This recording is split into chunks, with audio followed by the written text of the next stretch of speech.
Beru comes to a realization about the differences between the Shadow Fragment skill and the pet system, noting that while Shadow soldiers remain static after death, living pets like Gray can continue to grow and become more useful over time. Suho decides to raise Gray, understanding that nurturing him will pay off in the future. Turning his attention back to the Shadow Dungeon, Suho uses a horn dropped by a goblin commander to draw out more goblins hiding in the darkness. As goblins surge toward him, Suho and Beru prepare for battle, and Suho is pleased to see a daily quest appear, requiring him to clear out a set number of goblins and their commanders. Suho plunges into the fight, summoning shadow soldiers from the strongest goblins and mowing down his enemies with increasing efficiency. He notices that even after completing the quest requirements, the kill count continues to accumulate, eventually doubling the original target. When he defeats the main goblin commander, a hidden quest is triggered, and he is rewarded with not just recovery and ability points, but also a mysterious choice between a blessed and a cursed random box. Reflecting on the rewards, Suho realizes the tactical advantage of saving state recovery for future crises and is encouraged by the steady growth promised by daily quest rewards. Now, with the hidden random box choices before him, anticipation hangs in the air as he considers his next move. In a luxurious VIP room, Vice President Lee Min-song drinks heavily, visibly irritated by the online chatter about the mysterious hunter who single-handedly destroyed the Hyena Guild. The nation is abuzz with speculation about the hunter's identity, showering praise on their unknown savior while damning the Hyena Guild's reputation further as their crimes come to light. Lee Min-song, frustrated that his informants have no leads, discusses with the confident woman about the incredible abilities of the Hunter Twin swords and beast summoning, but stubbornly refuses to believe such feats could be real, blaming tricks or illusions instead. The conversation turns to Stardust, a dangerous mana amplifier causing the deaths of low-level hunters, which neither of them seem to care about beyond its effectiveness. The woman urges him to accelerate their sinister plans. Meanwhile, Suho faces a choice between two mysterious reward boxes, one that offers what he wants and one that provides what he needs. Guided by the logic that he doesn't yet know what he truly wants, Suho bravely picks the cursed random box. He receives Vulcan's Horn, a powerful growth-type sword forged from the horn of the demon. Vulcan, boasting immense destructive power that strengthens as it devours demon souls. Excited, Suho realizes he now wields a weapon far superior to his previous sword, though it feels heavier until he invests his ability points into strength. Emerging from the Shadow Dungeon, Suho finds several missed calls from Assistant Professor Lim, who urgently asks him to fill in as a porter for a dungeon run after a sudden staff shortage. Grateful for Suho's timely arrival, Lim recalls Suho's summoning skills and promises to reward him well, especially after a tense exchange with Beru, Suho's summoned being. The stage is set as Suho prepares to enter the dangerous, long-neglected Soul Station Field, wondering if his new sword is an omen of an imminent encounter with a demon, just as the system seemed to anticipate his needs before even he did. Professor Lim outfits Suho with protective gear, emphasizing the dangers of being a collector compared to a miner. As they prepare for a raid, the leader of the hunter team is upset by the lack of collectors, but Lim assures him that Suho can make up the difference with his summoning skill. Skeptical at first, the raid is a surprise when Suho summons a group of shadow goblins to assist, easily doubling the missing workforce. Once inside the Soul Station Field, the hunters begin clearing out dangerous monsters, while Suho and his shadow goblins efficiently collect the corpses, their speed soon outpacing the hunters' ability to kill monsters. This reversal embarrasses the hunters, especially as the collectors are left with nothing to do but wait. The raid leader, recognizing Suho's exceptional abilities and the smooth efficiency of his team, directly approaches Suho and offers him a position as the team's exclusive collector with top industry pay. Meanwhile, Beru is secretly pleased but is stopped from expressing his own competitive spirit. The chapter highlights Suho's growing reputation and the value of his unique skills in the collector's world. During a raid beneath Soul Station, hunters discover a charred corpse that doesn't look ordinary, drawing everyone's attention. Suho recognizes the signs. It's a victim of mist burn, a phenomenon where humans who inhale a certain blue mist spontaneously combust and turn into monsters. This revelation unsettles the team, especially Assistant Professor Lim, who confesses his deep fear. His own mother became a mistburn and tried to kill him. As the group processes the implications, more burnt corpses are found, making it clear something unnatural is happening in the station's depths. Meanwhile, deep within the station, A masked group in black robes and crow masks is conducting horrific experiments, burning chained innocents alive with blue mist to create mist burns. They work with cold efficiency, discussing their shortage of fuel and disposing of the remains without remorse. Their actions are methodical, referring to their ritual as the 13th star dustwork, and the screams of their victims echo through the tunnels. Back with the hunters, Suho and Beru sense a sinister presence lurking in the darkness, a predatory force watching the raiders. Suddenly, a crow-masked monster emerges, its grotesquely swollen arms smashing the floor. Moving at terrifying speed, it targets the raid leader, but Suho intercepts the blow, blocking it with his Vulcan's horn. Black blood sprays from the impact as the monster grins wickedly at Suho, marking the beginning of a deadly confrontation. Suho immediately draws his twin swords to block the attack from the monstrous enemy. Both fighters seem evenly matched in strength, though Suho's confidence in his own power is shaken by the monster's raw might. Their fierce exchange of blows creates chaos in the tunnel, giving the raid leader just enough time to escape certain death. Once he collects himself, the raid leader quickly realizes the true threat of their opponent, identifying it as a D-class monster and calling for the hunters to attack. The hunters respond,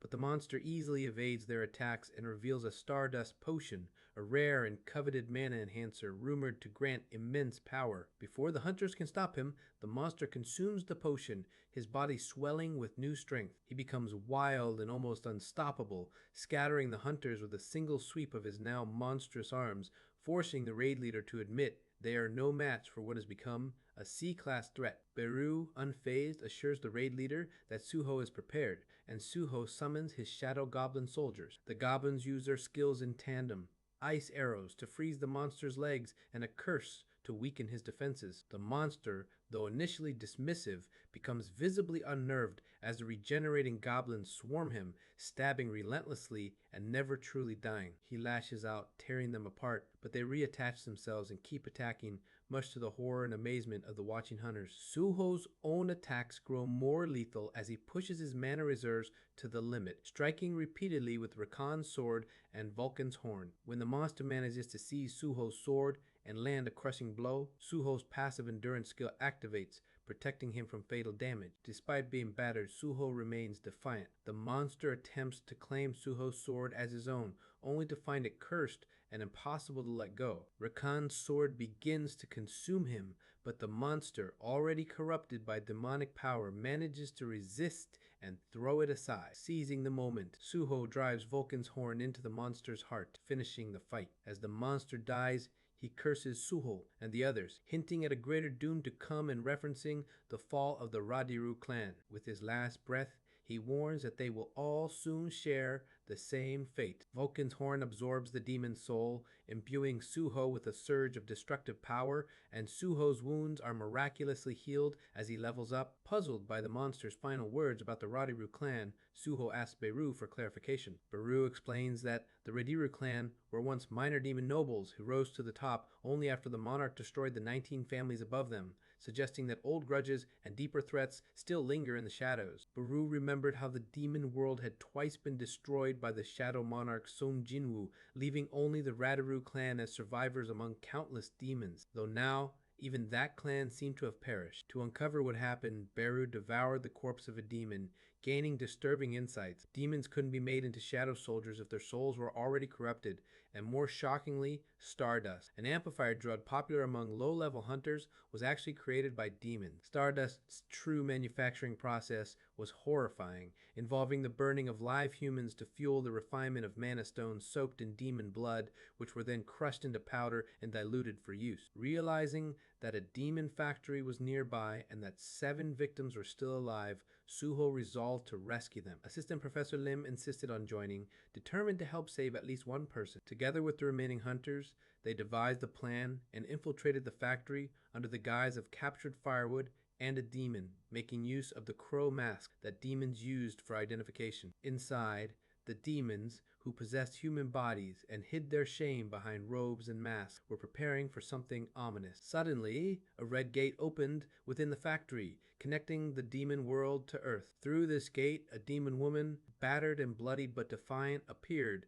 Essel, the eldest daughter of the Radiru clan. Realizing she had been summoned into an ambush, Essel brandished her spear and, with fierce pride, challenge the other demons, vowing to fight to the very end. The eyes of the demons gleam with greed as they realize Essel is a survivor of the Radiru clan, a pure-blooded demon noble, an incredibly rare and valuable prize in the current demon world overrun by hybrids. Hungry for her blood, the demons attack, but Essel, weakened by her forced summoning and unable to possess a human host to regain her full power, fights back in desperation. The demons, empowered by their possession of human bodies and the amplification of stardust, quickly gain the upper hand. Meanwhile, Suho and the hunters, still disguised among the captives, seize the chaos as their chance to act. Their real plan unfolds, while Suho distracts the demons. The hunters, each skilled in speed, sneak to the prisoners, break their chains, and prepare to escape. As they make their move, one demon notices, but Suho shouts a warning, and the hunters bolt for the exit, carrying the rescued civilians. The demons rush to stop them, but Suho's hidden shadow goblins spring up, biting and slashing at the demon's legs and buying the hunters precious moments to get away. Assistant Lim glances back, worried for Suho's safety, but Suho reassures him with a nod before the door slams shut, sealing Suho inside with the remaining demons. Now alone against 9 low-level demons, Suho calls forth his shadow soldier, Brokey, whose massive hyena form terrifies the demon. Brokey, once the leader of the hyena guild that supplied humans for stardust, now fights as Suho's weapon. Biru further strengthens Brokey with a harsh command, boosting his power at the cost of driving him into a berserk rage. Brokey rampages through the demons, flinging them aside as Suho unleashes his own devastating attacks with Bladestorm, cutting down demon after demon. Freed from the onslaught, Essel can finally catch her breath. She is stunned by the sight of Brokey and immediately suspects Sung Jinwoo is present, recalling the fearsome figure who once destroyed the demon realm. But instead of Jinwoo, she finds his familiar companion, Beru, now shrunken to a tiny, almost cute form. Their reunion is brief. Iso collapses, exhausted and wounded, asking Beru for healing, but he refuses, revealing his own weakened state. As the battle continues, Suho grows stronger with each demon he slays. His sword, Vulcan's horn, devours the souls of his fallen enemies, and each soul increases his strength and physical damage. With the last demon decapitated and his level reaching 20, Suho receives a message. He now has access to a shop system, a new development that takes him by surprise, just as the dust settles over the defeated demons and the rescued prisoners escape to safety. Suho successfully completes his quest to rescue victims from the dungeon, earning ability points and a random box filled with gold coins. Peace senses the system's goodwill, likely inherited from his father, and uses the opportunity to explore the newly unlocked shop function. Before leaving, he turns his attention to Essel, a weakened female demon from the Radiru clan who had been left alive after fighting against other demons. With Essel near death from hunger and injuries, Suho decides to test his healing potion by pouring it directly into her mouth, slowly reviving her health but not her strength. Essel's weakened state makes her easy to manage, so Suho brings her into the Shadow Dungeon, a world that only Shadow Soldiers and Suho can access. Essel, surprisingly overjoyed to return, recognizes Suho as the son of Sung Jinwoo, recalling his childhood. Beru explains that the Shadow Dungeon, also called the World of Rest, is a realm ruled by the Shadow Monarch, and Suho now controls a part of it due to his lineage. Suho presses Isil for information about the current situation among the demons on Earth and in the demon realm. Isil reveals that after the war, her Radiru clan temporarily rose to the top under Sung Jinwoo's protection, but because they were contaminated souls, they could not remain in the Shadow World. Eventually, a red gate forcibly summoned them back to the demon realm, where the power-hungry demon society quickly turned against the weakened Radiru. Most of her clan was killed and consumed for their pure blood, leaving Essel as the sole survivor, drained and frail. Essel explains the brutal hierarchy among demons, where strength determined by blood is everything, and notes that the current demon invaders on Earth are behaving strangely, occupying weak human vessels, which is unlike typical demon behavior. This suggests an outside influence or manipulation. Suho, Beru, and Isil suspect that someone else is orchestrating the demon activities, possibly involving the Chaos World and the Monarch of Transfiguration, Yogomut, whose gate magic could have enabled such dimensional crossings. They realize the invaders are likely collaborating and plotting something significant on Earth, and the invasion may have already begun. Suho begins to piece together the pattern behind recent incidents, recognizing that the dungeons, fields, and guilds at the heart of these events all originated a year ago. The same time the aliens first began hiding on Earth, he focuses on Magok, the site of a major tragedy, suspecting it holds further clues. Meanwhile,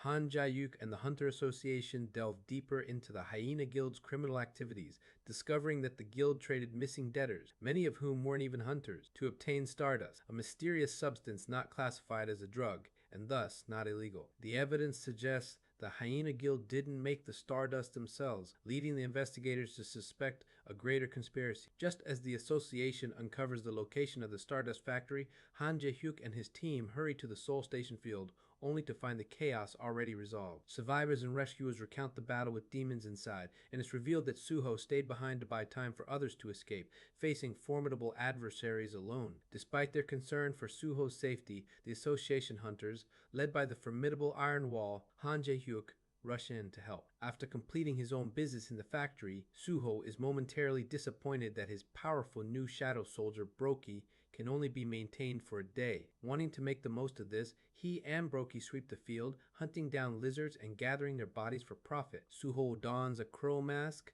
not only to disguise himself, but also to benefit from its night vision properties, collecting masks from all the defeated demons. However, this leads to confusion. When the association hunters enter, they mistake Suho for a demon due to his mask and the menacing presence of Brokey. Without hesitation, they attack. Suho tries to clarify, but is forced into battle as an urgent quest prompts him to defend himself. He easily overpowers Han Jayuk, sending him flying with a single punch, and stuns the assembled hunters. Realizing the misunderstanding, Suho hurriedly removes his mask and suggests they talk things out, finally diffusing the situation as the hunters, now recognizing him, calm down. After the chaos at the factory, the association hunters quickly realized Suho was not the demon they'd been chasing, and, following his lead, they arrived at the now empty site. All that remained were signs of battle.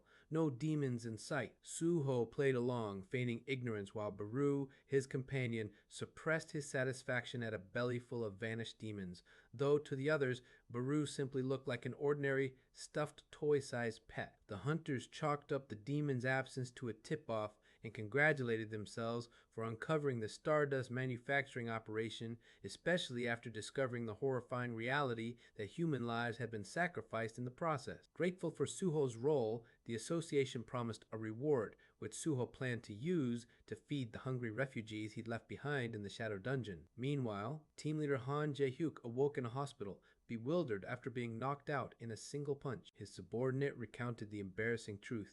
It was Suho, officially ranked as an E-class summoning hunter, who had floored him despite Han's own C-class tanker skills and active defense. The subordinate insisted on a remeasurement for Suho, suspecting a mistake in his rank, but Han could only stew in disbelief and resignation, reminded of the time he'd once encouraged Suho as a rookie. Now, despite the blow to his pride, Han couldn't help but look forward to Suho's future as a hunter. Elsewhere, in the Reaper Guild, Vice President Lee Min-sung erupted in fury over the loss of the factory. His underlings, including the remnants of the Hyena Guild who now served him, endured his violence as they scrambled to explain the inexplicable defeat of a demon stronghold by a group of low-ranked hunters. Suspicion fell on the association, and the idea took hold that the ruined factory was the result of a setup or calculated move by the authorities. Lee Min-sung, ruthless and demanding, reminded his subordinates that their value to him was tied solely to the supply of stardust. The Hyena Guild member,